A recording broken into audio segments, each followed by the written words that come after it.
तो आपके सपोर्ट और प्यार पाने के लिए मैं वीडियो बना के डाल देता हूँ कि भाई लोगों आप लोग सपोर्ट करोगे। ठीक है, तो चलो वीडियो की शुरुआत करते हैं। यदि कोई संख्या 8 से विभाजित होगी और उसके आखिरी 3 अंक 8 से विभाज्य हों।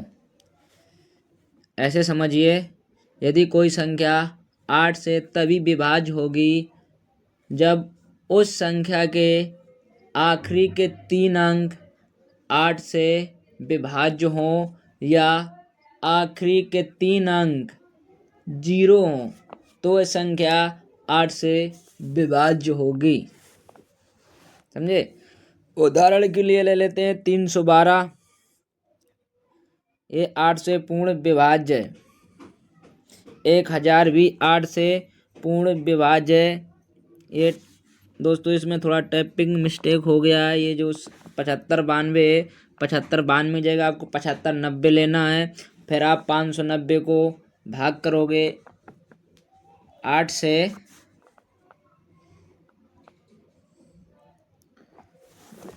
फिर भी नहीं होगा यार। बाकी सब उदाहरण गलत दे दिया है, टाइपिंग मिस्टेक हो गई है। चलो कोई बात नहीं है, मैं आपका 8 से विभाजक नियम एक अलग वीडियो में अच्छे से समझा दूंगा।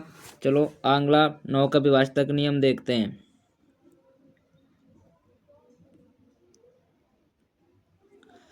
तो 9 से विभाजक नियम होता है किसी संख्या के सभी अंकों का योग। जो संख्या दी हुई है, दी हुई संख्या के अंकों का योग यदि 9 से विभाज्य है तो वह संख्या 9 से विभाज्य होती है। कोई भी संख्या दी हुई होगी, कोई भी अंक दिया होगा, उसका अंकों का जो योग आएगा, जितना सम आएगा, सम अंकों का योग वो 9 से विभाज्य होगा, तो संख्या 9 से पूर्ण रूप से विभाज्य होगी। जैसे 729, 729 को जोड़ेंगे हम, 7 2 9 और 9 2 9 9 18, 18 9 से पूर्ण रूप से विभाज्य है। 10 से विभाजक नियम, यदि आखिरी अंक 0 हो तो वह संख्या 10 से विभाज्य होती है। कुछ नहीं देखना, बस आखिरी अंक 0 है तो 10 से विभाज्य है, नो टेंशन। किसी भी संख्या के आखिरी अंक में 0 है तो वह संख्या 10 से विभाज्य होगी।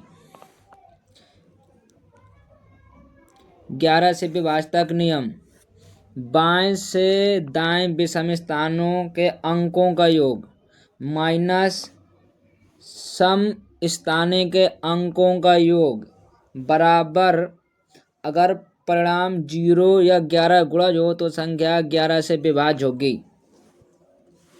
जैसे कोई संख्या है 6 अंकों की संख्या मान के चलो,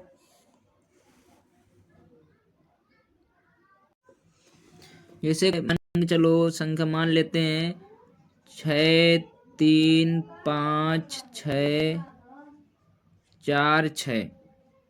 इनके अंकों का योग हम जोड़ेंगे, इनके अंकों का जोड़ यदि हम जोड़ेंगे, जैसे कोई संख्या है मान लो 6 3 5 6 4 6, और क्या कह रहा है, बाएं से दाएं विषम स्थानों का, बाएं से दाएं विषम, एक विषम स्थान क्या होता है 1 3 5, तो 1 नंबर पे ये रहा, 3 नंबर पे 5 रहा और 5 नंबर पे रहा, और सम में होगा, सम का मतलब 2 4 6, ये सम स्थान है, वो भी सम स्थान है। तो इनको जोड़ेंगे 6 5 6 5 11 और 11 11 4 15, तो ये हो जाएगा 15। और इनको जोड़ेंगे सम स्थान वालों को,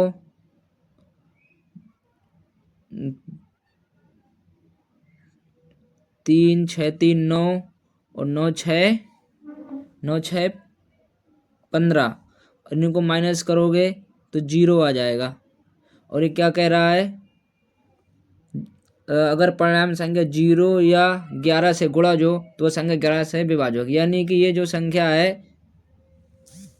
ये 11 से विभाज्य है।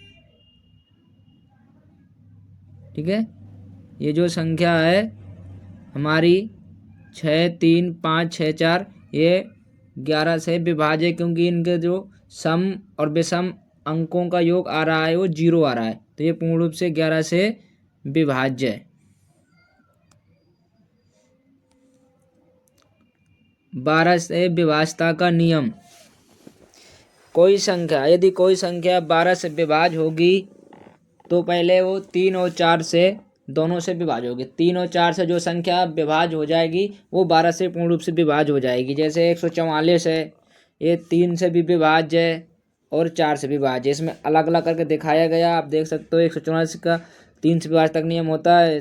संख्याओं का योग यदि 3 का गुणा जा गया तो 3 से विभाज्य है, और 4 का देख रहा अंतिम 2 अंक 4 से विभाज्य है। ये 4 से विभाज्य 144 और 3 से विभाज्य था, ये 12 से विभाज्य है। 13 से विभाज्यता का नियम, ये थोड़ा अलग टाइप का है और ये सीखना बहुत ज़रूरी है। ऐसे ऐसे जगह में फंस जाते हैं कैलकुलेशन करने के लिए, जब काटने पीटने के लिए ना फंस जाते हैं, तो यहाँ पे बहुत काम आएगा, इसको थोड़ा ध्यान से देखना होगा। अंतिम अंक, दी हुई संख्या का अंतिम अंक गुणे 4 करना है, और जो बाकी संख्या बची प्लस बाकी संख्या करना है। अगर परिणाम जो हमने अंतिम अंक में 4 का गुणा कर दिया, जो संख्या बची अंतिम अंक को छोड़ के, या जैसे दिया उदाहरण में 286 में अंतिम अंक लिया 6 का गुणा 4 से कर देंगे 24 आ जाएगा। आगे कितना बचेगा 28 और 24 करेंगे 52। ठीक है, 28 24 52 हो जाएगा। तो ये करा अंतिम अंक में 4 का गुणा करना है, और जो बाकी आगे का संख्या जो बाकी बची है उसको जो गुणा करने में योग आए ना उसको जोड़ देना है। गुणा करने में जो परिणाम आए, जो उत्तर आए, उसको बची हुई संख्या में जोड़ देना है, और जोड़ने के बाद देखना 13 का गुणज आया। इसमें आप देख सकते हो इसमें 13 का गुणज आया हुआ है। बाकी संख्या में वो बची है, बाकी संख्या 28 बची है, और 6 चौको 24 आया हुआ है। 24 28 जोड़ा 52 आया, 13 चौको 52 होता है। यानी कि 286 13 से पूर्ण रूप से विभाज्य है। 14 से विभाज्यता का नियम, वह संख्या 2 और 7 से विभाज्य होनी चाहिए। जो संख्या 2 और 7 से विभाज्य होगी तो वो 14 से विभाज्य होगी। ठीक है, 196 भाई 2 का विभाज्यता का नियम होता है अंतिम अंक सम होना चाहिए। 6 अंतिम इकाई अंक 6 वो जो सम है, तो सम है 2 से भाज्य है। 7 से विभाज्यता का नियम क्या है? 7 से विभाज्यता का नियम था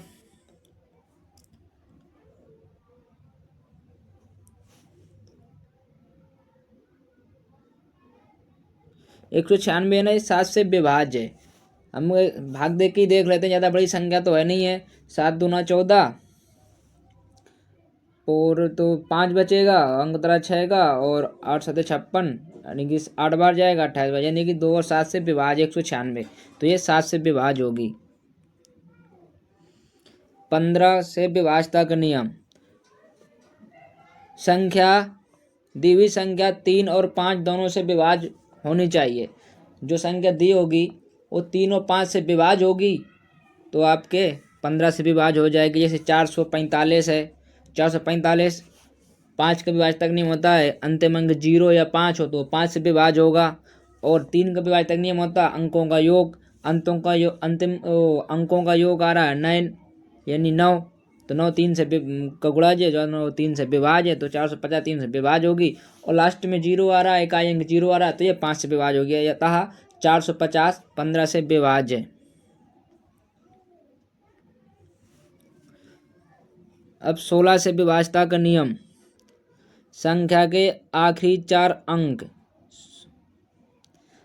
संख्या के आखिरी के 4 अंक, जैसे 8 में था ना आखिरी के 3, 4 में था आखिरी के 2, तो आखिरी के 4 अंक 16 से विभाज्य होंगे तो संख्या 16 से विभाज्य होगी।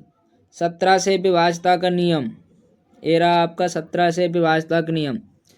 अंतिम अंक गुणा 5 करना है। इकाई अंक अंतिम अंक गुणा 5 और बाकी संख्या से घटाना है। अभी हम 13 में क्या कर रहे थे, गुणा करके जोड़ रहे थे, इसमें क्या करना है, घटाना है। उदाहरण 289, अंतिम अंक 9 है, गुणा 5 करेंगे 45 आ जाएगा और बचेगा 28। 28 में 45 घटा देंगे यानी कि 17 बचेगा। ये माइनस प्लस से कोई दिक्कत नहीं है, माइनस का या प्लस का है तो -17 आ गया। ये भी 17 का गुणज है। 289 17 से विभाज्य है। 18 का विभाज्यता का नियम, संख्या 2 और 9 से विभाज्य होनी चाहिए। जो संख्या 2 और 9 से विभाज्य होगी वह संख्या 18 से विभाज्य होगी। जैसे 234 इकाई अंक 4 है, सम है, 2 से विभाज्य होगी और 9 से विभाज्य के लिए हमें क्या करना होता है, अंकों का योग देखना होता है। तो 3 2 5 4 9, अतः ये 9 से विभाज्य है तो 234 18 से विभाज्य होगी। 19 से विभाज्यता का नियम, 19 से विभाज्यता का नियम में देखो क्या है, अंतिम अंक गुणे 2, अंतिम अंक गुणे 2 और बाकी की संख्या जोड़नी है, संख्या और परिणाम 9 से विभाज्य हो या 9 19 का गुणज हो। सॉरी 9 बोल दिया मैंने। अंतिम अंक गुणे 2 प्लस बाकी संख्या का परिणाम 19 से विभाज्य हो। जैसे 133 अंतिम अंक है 2 3 3 गुणा 2 तो 3 दूनी 6, बाकी संख्या बची 13 तो 13 प्लस 19 तो कितना हो गया 19। 19 से तो विभाज्य है, विभाज्य पूर्ण तरीके से, तो 133 19 से विभाज्य। 20 का विभाज्यता का नियम, कोई संख्या 20 से तब विभाज्य होगी जब अंतिम अंक 0 होगा। जो 10 से विभाज्य होगी 20 से विभाज्य होगा ओनली 10 को छोड़ के, ठीक है, 10 को छोड़ के बाकी जिस भी संख्या के अंतिम अंक में 0 होगा वो शायद 20 से विभाज्य होगी, बस दोगुना होगा 10 से, जैसे 20 40 60 80 ऐसे, यानी कि अंतिम अंक 0 हो, ठीक है, और अंतिम अंक से एक अंक पहले सम हो तो संख्या 20 से विभाज्य होगी। ठीक है, ये चीज़ है, मेन पॉइंट ये है, अंतिम अंक 0 हो, 0 से पहले का अंक सम होना चाहिए तो संख्या 20 से विभाज्य होगी। उदाहरण के लिए 320 18 40 5000, अंतिम 2 अंक ये रहे 20 40 60 80 या 00 हो तो संख्या 20। 21 से विभाज्यता का नियम, 21 से विभाज्यता का नियम 3 और 7 दोनों से विभाज्य हो। 3 और 7 दोनों से जो संख्या विभाज्य होंगी वो 21 से विभाज्य होंगी। 22 से विभाज्यता का नियम, जो संख्या 2 और 11 से विभाज्य होंगी वह संख्या 22 से विभाज्य होगी। ठीक है। 23 का विभाज्यता का नियम, अंतिम अंक गुणे 7 प्लस बाकी संख्या जोड़नी है, जो परिणाम आएगा योग आएगा वो 23 का गुणज हो, 23 का गुणज हो तो संख्या 23 से भाज्य होगी, विभाज्य होगी। जैसे 253, ठीक है, जैसे 253 3 गुणे 7, अंतिम अंक 3 गुणे 7 21 और 25 और 21 जोड़ेंगे, बाकी संख्या बची 25, 25 प्लस 21 जोड़ेंगे तो कितना आएगा 46। 46 में 23 का भाग देंगे 2 बार जाएगा था ये 253 46 से पूर्ण रूप से विभाज्य। 24 से विभाज्यता का नियम, संख्या 3 और 8 दोनों से विभाज्य होगी तो वह संख्या 24 से विभाज्य होगी। संख्या 3 और 8 दोनों से विभाज्य होगी तो वह संख्या 24 से विभाज्य होगी। 25 से विभाज्यता का नियम, यदि किसी संख्या के अंतिम 2 अंक 0 या 25 50 या 75 हैं तो संख्या 25 से विभाज्य होगी। ठीक है, उदाहरण के लिए 325 750 900 1025। Thank you. अगर वीडियो पसंद आए तो चैनल को सब्सक्राइब जरूर करना।